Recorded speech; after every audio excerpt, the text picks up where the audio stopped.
So, y'all know me. I'm Dying Dan.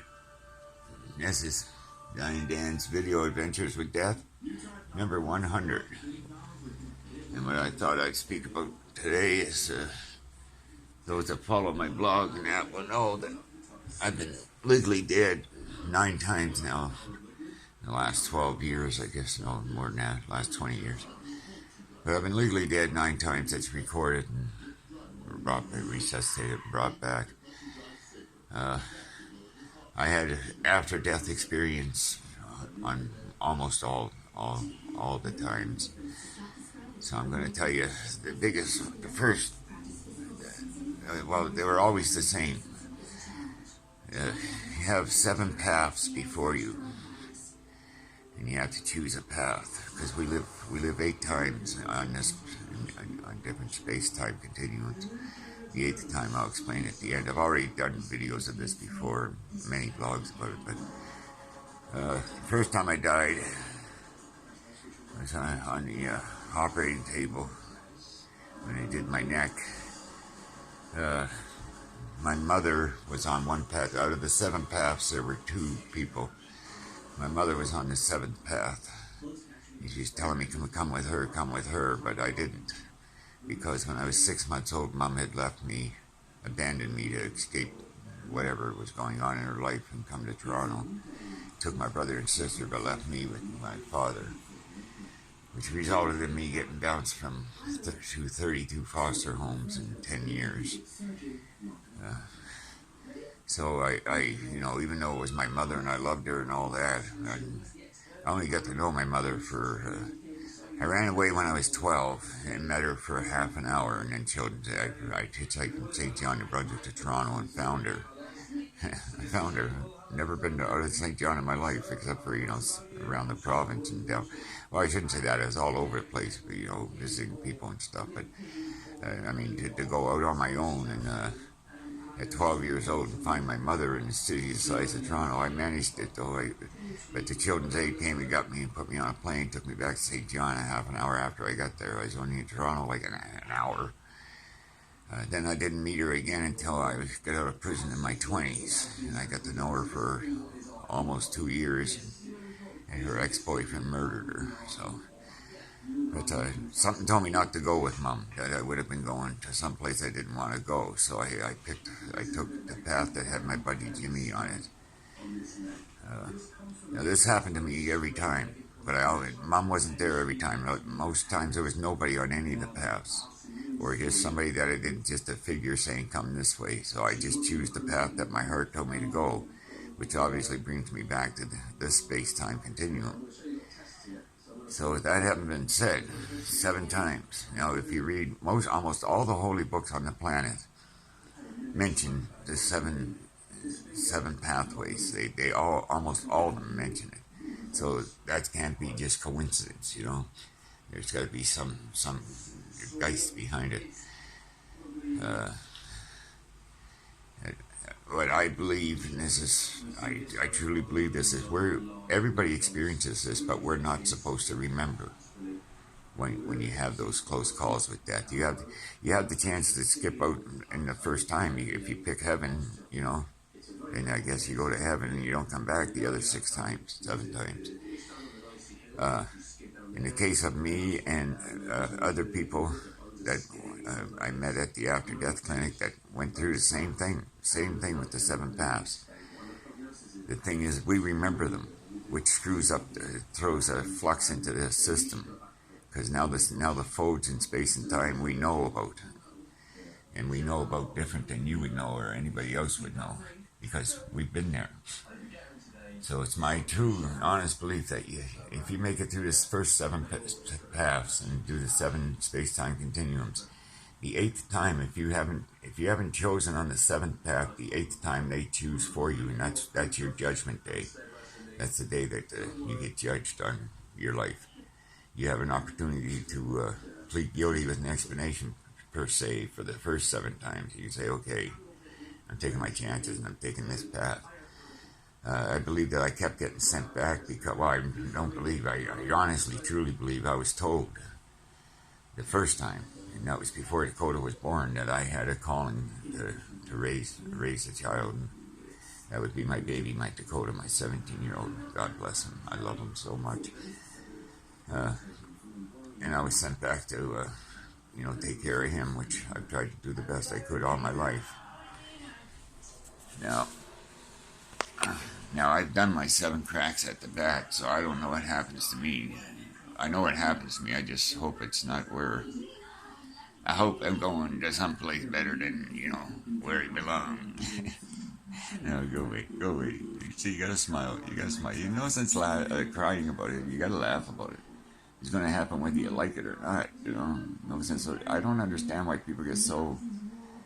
Well, I mean, I understand why we get so upset with death, but when it comes to your death, I get more upset. Like, Jordan's death, my brother Donnie LeBreton, Steve Delaney, my older brother Ernie, all them, they all hurt me very much. My mother, death hurts. Death hurts. But it's other people's deaths that hurt you. Your own death, I mean, why be upset about it?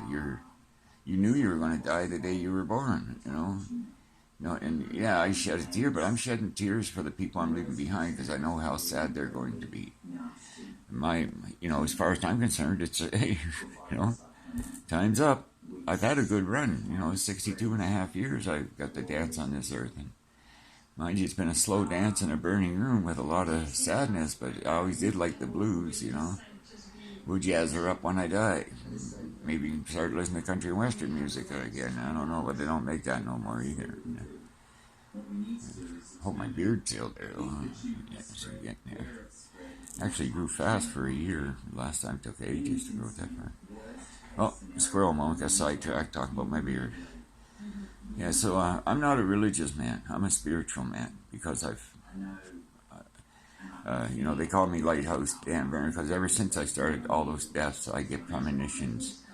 When my dad died, he was sat at the foot of my bed. He was died in St. John, New Brunswick. I live in Toronto, Ontario. I woke up at just about 12:55 in the morning, 5 to 1 in the morning, and Dad was sitting at the end of my bed, and anyone who knew my dad knows how he talks. He looked at me and he says, for Christ's sakes, I'm sitting there dead. Can you tell them to come and get me? And then I was half asleep, half awake, and Dad had a habit of just showing up at my place in Toronto. He'd just drive up and all of a sudden he'd be in the living room, So I thought, okay, Dad's here. So I got up out of bed and I went out to the living room, and Randy and Jordan were watching TV or playing video games. And I said, where'd your grandfather go? And they said, what are you talking about? I said, your grandfather was just here. And they said, no, he wasn't. And then I knew then, so I called the St. John police and put in a wellness call, and they went over, and sure enough, he was there dead. And at the same time, my haunted clock stopped. That's how I knew he was really dead. The haunted clock does that every time somebody I love dies or passes on, and it will not stop. It will not start again until either their funeral or I've been told officially that they passed on, whoever it was. So, and I get premonitions. You can be 1,000 miles away from me and have going through something, and I'll sense it, and I'll call you and say, why are you crying, or something like that. I do stuff like that to people all the time.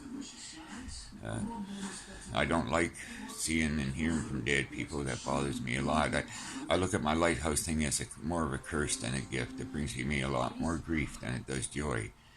And it's not designed to bring me joy. It's just, I guess, my third-eyed blindness is no longer blind since being dead. You learn how to use that.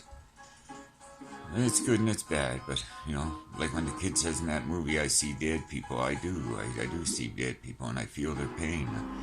I feel the pain of dead animals. If I walk by an animal on the side of the road that's dead, I actually feel the pain of it dying. It's like I suck it in. And a lot of people think I'm crazy when I talk like this, but you know what? I know the truth, and that's all that counts, That's all that counts. I know the truth. You gotta bear with me. I'm having a very hard time breathing. You'll have to figure out what they're doing with me here. Doctor gave me 2 weeks ago, so I'm sort of a little bit nervous. putting a seed of doubt in my head a little bit. The prick. Went out 2 weeks ago. I got 3 days left going to him. So, I don't know. I don't know if I should set an alarm or not, but I want a ham sandwich before I go, I can tell you that. Nice ham sandwich. Yeah. On rye bread. With lobster. Some ribs. Chicken wings. Pizza. All my favorite food. I'm dying for fucking real seafood, man. If I could fly home just to eat, I'd fly home to eat. You know, all you women keep putting up them pictures, Trisha and Jane, and all you guys, all that down home food. You're torturing me, man. You're torturing me. I tell you, too, boys, when I see the shellfish, boys. Yeah, so it was very, getting back to the past, it was very moving. The first time it happened to me, I was spooked. I blamed it. I thought it was just all the medication they were giving me. And then I realized, wait a second, that really happened. And then about 2 weeks after that, I dropped dead again, and it happened again. And when I came out of it then, I said, oh. Because my dad used to get premonitions and stuff, too. It's, I don't know. It's a strange world we live in. Oh, my God, I can't breathe. I can't even, I get up to go to the bathroom and come back, I gotta have a nap. That's how bad it is. And my left arm's been hurting all day, so I'm sort of leery about that. The left shoulder. First sign of a heart attack, you know. So I've just been trying to lay very still and not exert myself, but I gotta get up and make myself something to eat because me's hungry, you know. Let's see if I can sit up. I haven't even put my hat on yet. That's how you know I gotta look at my beard. How's it looking, kid? I have to get my Samantha to braid it for me. Okay, so I just thought I'd tell you about, you know, be ready for the pathways when you die. And when I go, please don't cry. I'd like you all to laugh and tell a joke. And if you're around, give me a poke and make sure I'm dead, you know. But I know everybody thinks that, you know, my family gets mad at me. The boys get mad at me saying, what's wrong with you, Dad? Like, you're joking about it. And I'm saying, well, you got to joke about it. I'm not going to cry. You know, there'll be tears. I mean, I am human. There'll be tears. But like I said, those tears are for you know, Jennifer and my wife and Terry, my queen, and my kids. They're the ones that are going to be hurting. My pain's done. I'm gone. I'm out of there. You know what I mean? For once in the last 22 years, I'll finally be out of pain. I'll be lonely, but I'll be out of pain. So with that, let's just say, smile, people. You know, smile. It's all good. God bless you all.